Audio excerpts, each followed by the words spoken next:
when he sees returning weapons. Dude, what if they put if they put the combustor back in this game, he's gonna literally explode. His brain is gonna erupt into chunks and spew everywhere. This was uploaded 3 days ago. Why you should still be wary of Ratchet and Clank Rift Apart, a final look. This one's 40 minutes long. Dear Lord. I don't know if I'm going to have the patience to watch a full 40 minutes, but we can at least hop around a bit.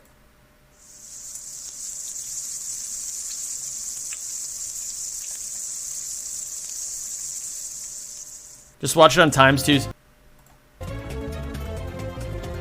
Oh boy, it sure has been a busy few weeks, hasn't it? So here's what's up. I made a video a few months back about the impending game that is Ratchet and Clank Rift Apart, a game that many are excited for, but I was dubious about at best, because through a combination of what we'd seen at the time and a look at the recent history of the series, I didn't really have much Let's go to 1.5. This is maybe a little too fast.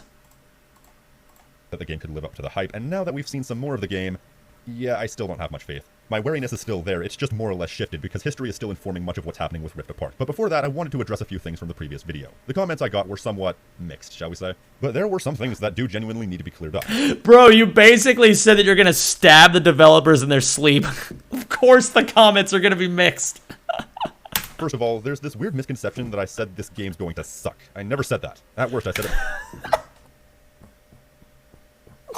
You spent like 5 straight minutes talking about how you predict it's gonna be like a terrible game. You were like, now I don't think this game is gonna be terrible, but I do think it's gonna have all the things that made the Future series bad, and it's gonna be as bad as 2016, and it's gonna be bad. It might be disappointing. Even the thumbnail had a subtitle, which you would have seen if you have working eyes. At worst, I think this game will still be pretty good, if disappointing. And second of all, there were quite a lot of knee-jerk responses, so just to clear some things up, I think my favorite is the surprising amount of people who claimed I was an Xbox fanboy. Seriously? No, seriously.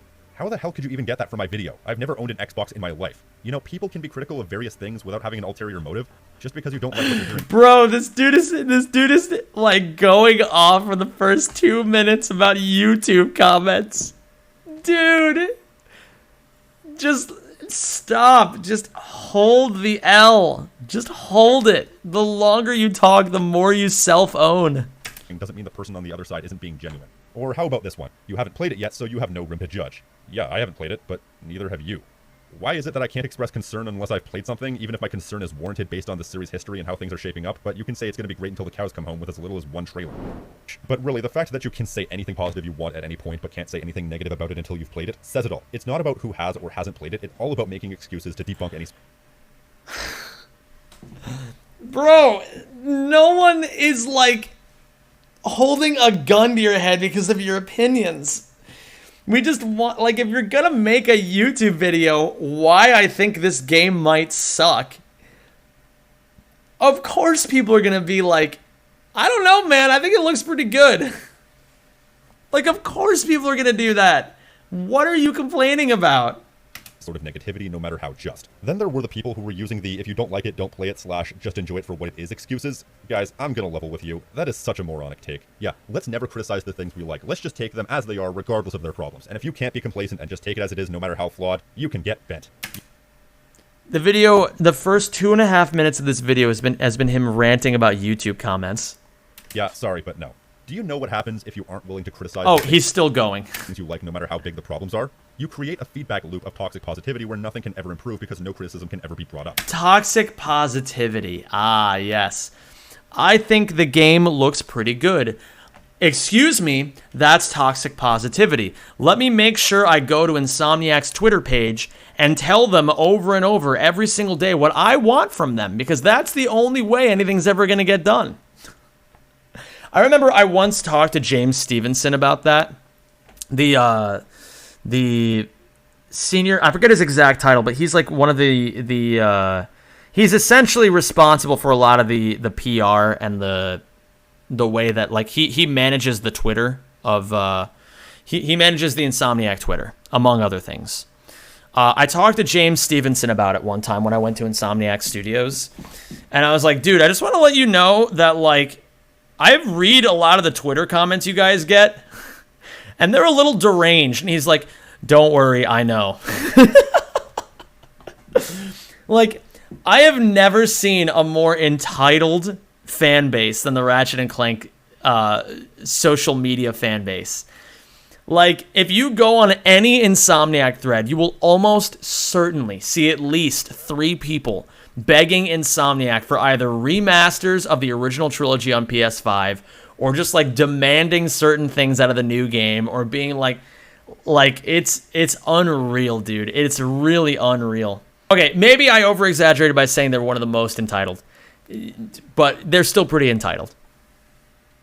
I said it before and I'll say it again. If you can't criticize the things you like, they'll never improve. I don't see how this is hard to understand. So that's exactly what I'm doing. Criticizing something that I like that I feel has lost its way and based on what I've seen hasn't gotten back on track. So I'm making an itemized list of ways to improve. And you know, guys, when they were making the polio vaccine, I'm pretty sure nobody said, hey, let's just be happy with the way things are. If you don't like the way things are, that's your own fault. Bro, slippery slope fallacy much. Like, holy, oh my god, dude. What are you talking about? I think I should be criticizing a game that hasn't come out, because if people didn't criticize polio, like, bro. The polio vaccine, I'm pretty sure nobody said, hey, let's just be happy with the way things are. If you don't like the way things are, that's your own fault. Is he comparing himself to Jonas Salk's polio vaccine?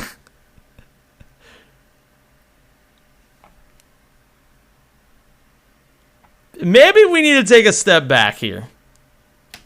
Finally, there were the people who were telling me to stop criticizing it because it's for kids. It's for the That's kids! probably the most flawed argument of them all. First of all, being for kids is no excuse for horrible, awful, cringy writing. Pixar has become an industry juggernaut off the back of stories that appeal to people of all ages. It's entirely possible to make things that appeal to multiple age demographics. Second of all, bullshit. This series is for kids. It arguably is now, but the very first game in 2002 was rated T for teen. If you were in the...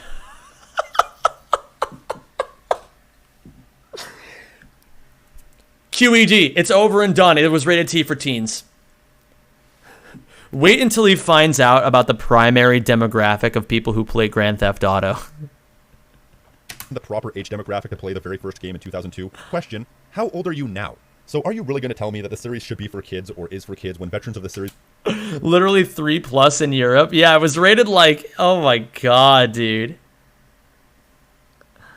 Oh my god, it wasn't even rated for teens in Europe. It was rated everybody. Yeah, E10 didn't even exist at the time.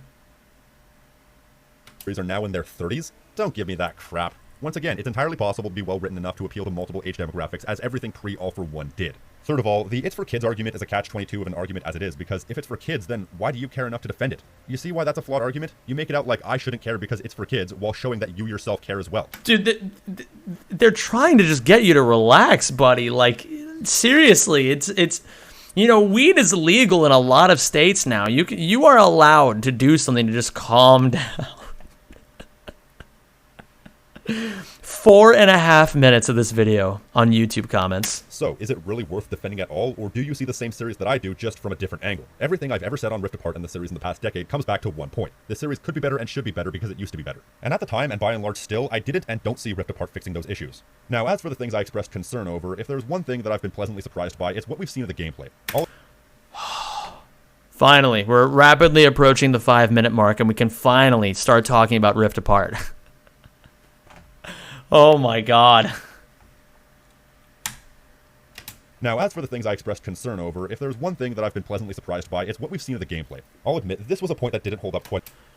Maybe don't use weed as your primary de-stress through Mr. Roast Ratchet YouTube. Weed is your primary de-stress, though, Mr. Roast Ratchet YouTube, man. Bro. quite as much to scrutiny as my other points. At the time that I made that video, we had seen very little gameplay, and all the weapons to my recollection... You're right, I'm sorry, I shouldn't recommend dangerous substances like marijuana. The devil's lettuce. At the time that we'd seen were new. But I was still doubtful, or should I say, that we were going to have a significant roster of new weapons, because on one hand, we'd seen very few, and on the other hand, it was a gameplay demo, and gameplay... Oh, I'm not talking about you, by the way, I'm talking... Oh, okay. My bad. Demos are specifically engineered to make games look as good as possible, so personally, I don't trust gameplay demos a lot of the time. I felt 10 minutes of gameplay was not indicative of the game, especially seeing as the past several games were not shy about recycling weapons. You know, we probably just hadn't seen them yet. So Rift Apart had yet to prove beyond a reasonable doubt that it was going in the right direction, because that was the point that we were at for me.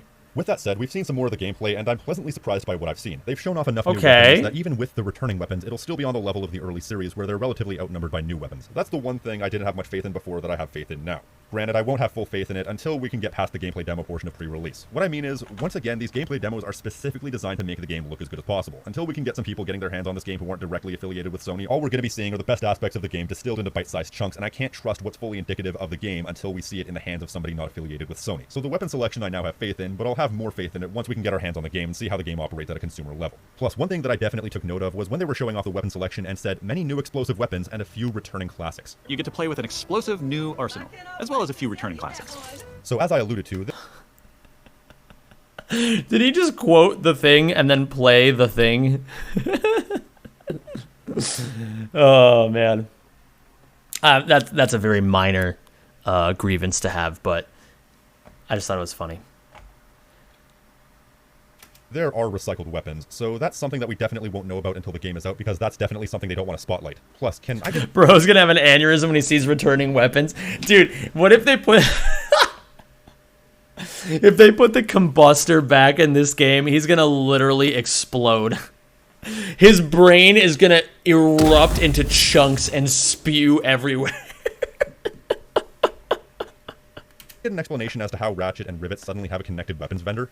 Is it because they're technically the same person? I understand they kind of had to do that for the gameplay to work, but it's just kind of brushed over in the gameplay demo. What do you mean it's kind of brushed over? You literally answered your own question. How are you supposed to make the game make sense if Ratchet and Rivet can't share weapons? It doesn't make any sense otherwise. There's a new weapon video on PlayStation's YouTube. Yeah, we're going to watch that after this video, Peanut. Granted, a lot of people seem to have missed the point that the repetitive nature of the series over the past decade or so is more than just recycled weapons. Now, weapons are the bread and butter of the series in that the weapon variety is literally the entire point, so if you can't offer weapon variety, what else can this series really offer, which is why the constant returning weapons were getting so frustrating, but there is some more to it. I feel the entire series from a Go on. presentation standpoint has been pretty much recycled ad nauseum since Tools of Destruction, because that was apparently when they decided the series had peaked. Not just in the weapons, but the way you move, the way the physics feel. Even a lot of the visual... Bro, they didn't decide that tools... Oh my goodness. I don't know, man. I hate when people extrapolate arguments like this. Like, they try to go for a thematic thing. It didn't work, but they still tried it. It's not that they decided the series peaked at Tools of Destruction. They just wanted to continue down the path of Tools of Destruction. visual style had been recycled. Did you guys happen to notice that Ratchet and Rift Apart is wearing the you move, the way the physics feel? Even a lot of the visual style had been Is that something that I know of, or is that the suck? Is this game gonna give me the suck?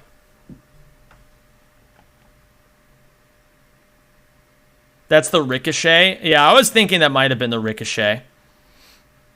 I really hope this game gives me the suck, though. recycled. Did you guys happen to notice that Ratchet and Rift Apart is wearing the exact same Tools of Destruction outfit again? How many times has he worn that outfit since Tools of Destruction? Basically, all I'm saying is I was getting... so sick of the entire series feeling the same since Tools of Destruction, and I want Rift Apart to feel different, much in the same way that the first 4 games felt different from each other. I also want the weapons to have some kick. One of my issues with the series since Tools of Destruction is that the weapons really don't have the same... Dude, can you believe that Ratchet wears clothes? I can't believe it, frankly. It is ridiculous to me that Ratchet wears clothes. impact they used to have. This was especially bad in Ratchet 2016. I don't think any weapon in that game really felt good to use, with the exception of the pixelizer, which actually did have some impact behind it. Which is probably why they were pushing that weapon so hard. But with that said, I do like what I've seen, and they do seem to have some good ideas behind Rift Apart, and it doesn't appear that they... That's the full frontal assault outfit, not Todd. So the guy made a point and then was wrong about the point anyway. That's kind of funny.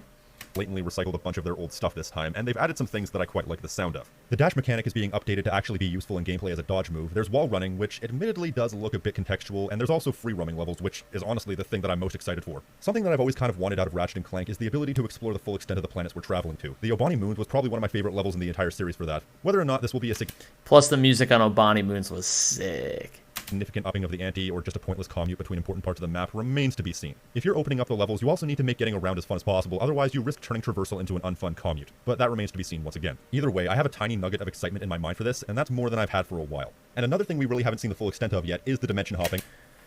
This is exhausting to listen to, I'm not gonna lie. Do you guys want to keep watching this video, or do you want to move on? I like... We've already gone through 9.5 minutes of this crap, and I don't know, man. It's not crap. I don't want to be disrespectful. He's making a video because he's passionate about it. But I can't. I can't do it anymore. React to it, finish it. This is a video. I mean, there's plenty to react to. All right, how about we jump ahead? How about we jump ahead? Let's see if he makes any other. Wait, what? Why are there real people here? What is he doing? What is this segment? Oh, I think, in theory, that's pretty cool, because who better to write a newly introduced female character than someone whose entire niche is female characters? In fact, I'm willing to bet Rivet was her idea, and that's great. We can never have enough strong women in media. But Sam Maggs has had some, shall we say, interesting takes in the past?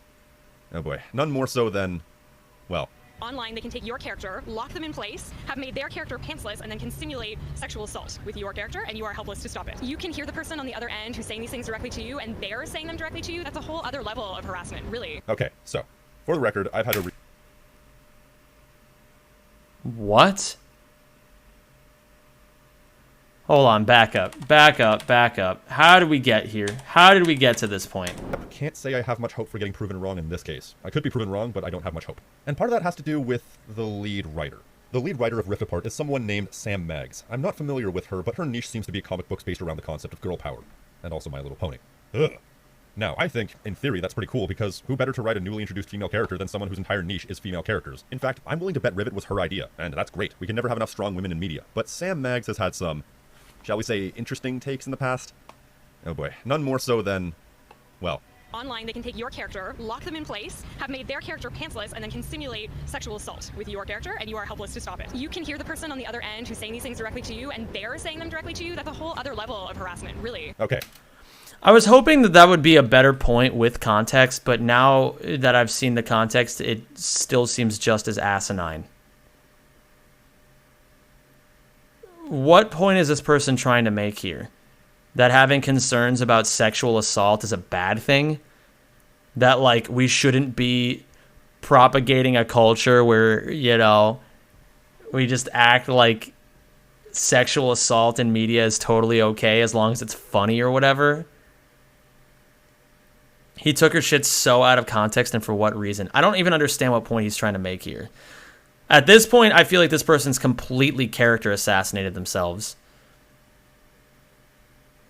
4 female Ghostbusters? The feminists are taking over. I'm an adult virgin. Oh my god, dude. This guy is something else. I want to specify before we go on that I absolutely do not intend any of the following statements as a personal attack on Sam Maggs. At worst, I intend this as a critique of her body of work and how I believe it may affect Rift Apart. Listen, there is nothing in this world that makes my eyes roll back into my head faster than straight dudes criticizing women about women writing women. All right, hold on. Let me just hear what he has to say. Probably has to put up with a lot of crap, and I don't want to add to that. And I'm going to put a trigger warning here because, unfortunately, thanks to her, I have to discuss sex. Thanks to her? You did this! You chose to do this! What are you talking about? Assault. Yeah, so I played GTA Online for about 2 years straight, so I have more than a little bit of knowledge on the subject. Yeah, I played the game. I played it. I'm basically an expert. Go on. In that time, I had one single instance where a hacker locked the entire server into the pole dance animation, and that was the worst of it on the hacking front. It's kind of funny in hindsight, which leads me to believe that whatever happened here was an isolated subject that was blown out of proportion to make people who play games look bad. Let's be honest, because mainstream media has had a long-standing axe to grind with gamers, to the point that I hate the word gamer because it carries so much baggage. Sam participated in this hit piece. She was one of the figureheads. This alone showed her hand in how she feels about players of violent video games, and now she is the lead writer of a big game? You see why that doesn't really... Are you kidding me? What kind of mental gymnastics do you have to do here to make this make any sense to you? Wait, okay, so his argument is, I didn't see it happen, therefore it didn't happen, and if it did happen, it wasn't a big deal. And if it was a big deal, well, maybe you shouldn't have reacted to it that way. And if you chose to react to it that way, you're the problem. This is legitimately like some of the most narcissistic, like, close-minded takes I've ever seen in a YouTube video.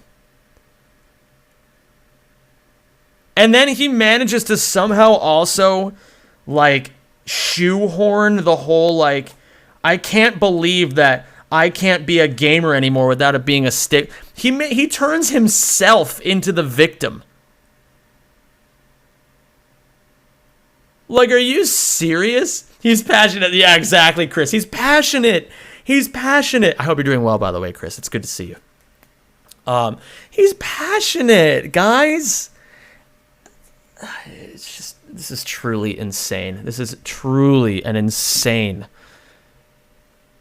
I don't know how you could even justify, like,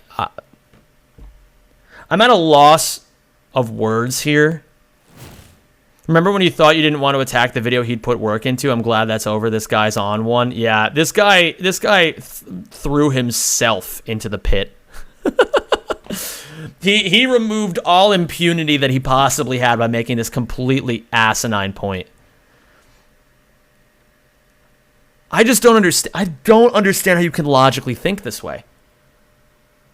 Like, I don't think he's somehow also, like, throwing shade at, like, trigger warnings by talking about, like, how he has to mention sexual assault.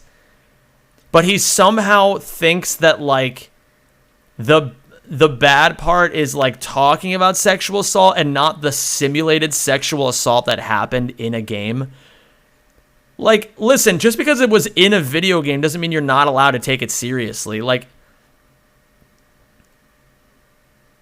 I don't know, man.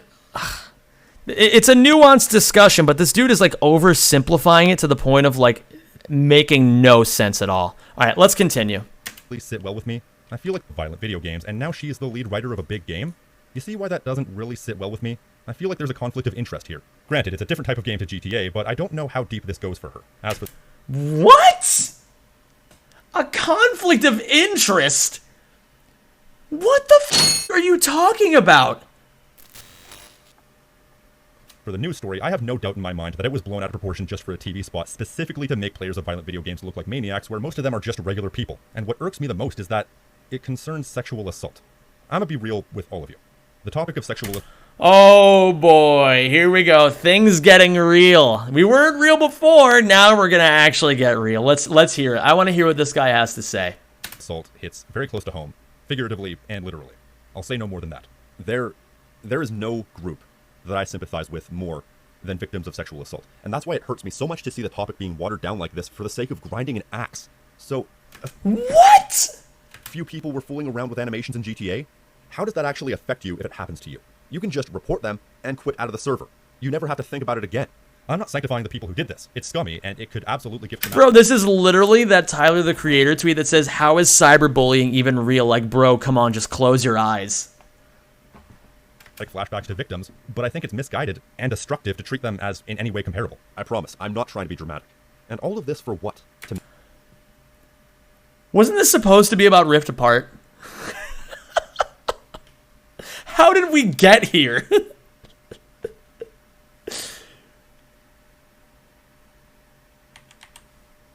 Sanctifying the people who did this. It's scummy, and it could absolutely give traumatic flashbacks to victims, but I think it's misguided and destructive to treat them as in any way comparable. I promise, I'm not trying to be dramatic. And all of this for what? To make gamers look bad? To further her own career? What? And now she's the lead writer of a game. So, how does this abhorrent behavior affect Rift Apart? Well, I want mint work. Abhorrent behavior? I want to break this down step by step, just to make sure that I have an understanding of what's happening here. So first off, number one, let's take a look at the very beginning. Several years ago, Sam, I forget her last name. You're gonna have to forgive me, but the lead writer of Rift Apart, Sam Maggs, thank you, who we did not know would eventually be the writer of Rift Apart, makes a comment about how simulated sexual assault in video games is probably not a good thing. Wow, what a take. What an evil and malicious take. I can't believe she's sticking up for victims of sexual assault like that. What an awful and terrible take. So now she's going to be the lead writer of Rift Apart, and this is a bad thing somehow because Sam Maggs could have just ignored that this was happening because it probably didn't happen. Now, I don't know if it happened, but it probably didn't happen because I didn't see it. So how could I have known it didn't happen is the argument this guy is making. And then he tries to remove all plausible deniability of people being, and then he tries to shoehorn in a comment, because obviously this is completely asinine and doesn't make a damn lick of sense. So he tries to remove plausible deniability on our ends by being like, let me give you a vague statement. I, of course, empathize with victims of sexual assault, and because of reasons, and I can't tell you what the reasons are, but I have reasons, and you have to believe me. Now, listen, I get it. You don't really want to talk about this kind of stuff because it can get a little personal. Sure, I understand that. But if you're going to bring this point up, you kind of have to. Like, you can't neither shit nor get off the pot when you're talking about sexual assault in video games. And first up, he chose to bring this up as well. He chose this. Second, you know what? I'm going to bring up my own personal point here. I've been assaulted. I was physically assaulted by somebody that I was in a relationship with. I had a girlfriend who I loved with all of my heart who would hit me. And I'm not saying this to incur pity or sympathy or whatever. I'm saying that I know what it's like to be a victim of assault. And sticking up for trying to say that, like, oh, we probably shouldn't allow simulated sexual assault in video games. You're going to turn around and say that this is a bad thing? That's fine. Who the fuck cares if somebody says that? Why are you angry about that? Why are you angry about somebody saying, I don't think we should allow hackers to simulate sexual assault in GTA 5, a game that primarily kids play? How is this a bad thing? And then you turn around and try to say that because she had this one take that you don't agree with, she's going to do a bad job writing a game? Are you an actual moron? Who is the... Like, how do you even draw... This is literally Pepe Sylvia level vibes right here of like, how do the lines connect here? I don't get it. I really don't get it.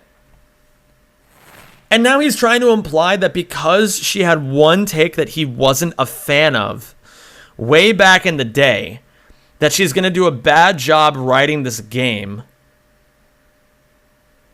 because she's a bad person? Like, what is the argument here? This is truly deranged. Yeah, we have to keep going. Words. I'm expecting surface-level insulting theming running throughout the entire game, because I'm all but certain she doesn't like us much.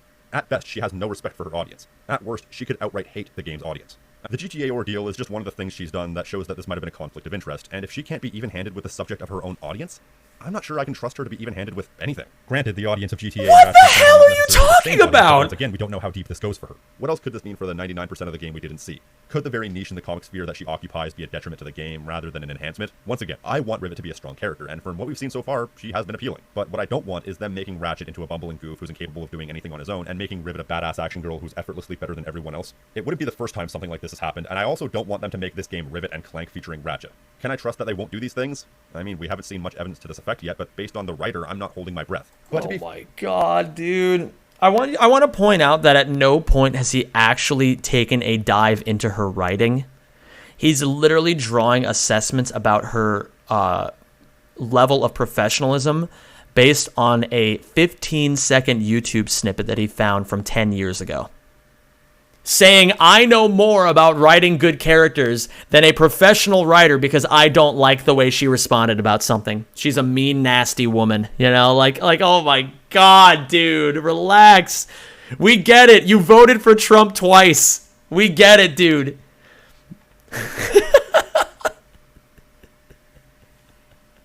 Like, oh my god. Fair, these are more palatable than some of the other possible outcomes, like how I almost expect this game to end with Ratchet giving Rivet Clank and walking off into the sunset, letting her be the new series protagonist. That would probably be worst case scenario, and it wouldn't be the first time that Sony exchanged a beloved series protagonist. So that's are you literally spoiling in this video? Oh my god, this guy can't stop spoiling things. Might be a possibility. I'm so sorry. I had no idea that not only was this person going to have completely asinine points, but they were also going to spoil one of the best games that's come out in the past 5 years. We'll give her this. The hit piece was directed at specifically violent video games and online games, so maybe her contributions will be more positive to a more cartoony setting that's fit for a wider audience. One can hope. Gaming is a vast thing these days, and the world... Once again, he has not discussed a single bit of her actual writing.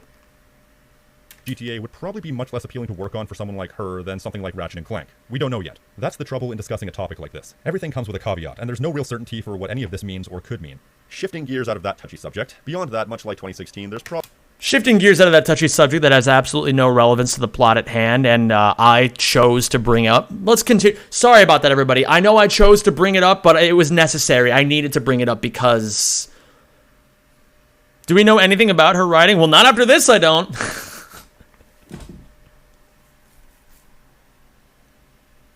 probably going to be a lot of cringe, as we've seen some already, and a lot of discussing a topic like this. Everything comes with a caveat, and there's no real certainty for what any of this means or could mean. Shifting gears out of that touchy subject, beyond that, much like 2016, there's probably going to be a lot of cringe. Let's talk about the things that are actually... Sexual assault, not important. Let's talk about the things that are actually important. Cringe. As we've seen some already, and a lot of really obvious and desperate attempts to be relevant to the kids. I stand by the fact that I fully expect to see Rivet flossing, and I fully expect Dr. Nefarious to mention building a wall and making the squishies pay for it. If you're fine. I'm literally stunned. I don't know what to say anymore. He 100% voted for Trump twice. Yeah, I know, dude. 100%, like, it... 100%. People wanted to talk about how many dislikes I was getting on the previous video, but it was still hovering at a 70 to 75% like to dislike ratio. But you know what? No, it wasn't. Oh, it actually was. I was thinking of the other video. Never mind. All right.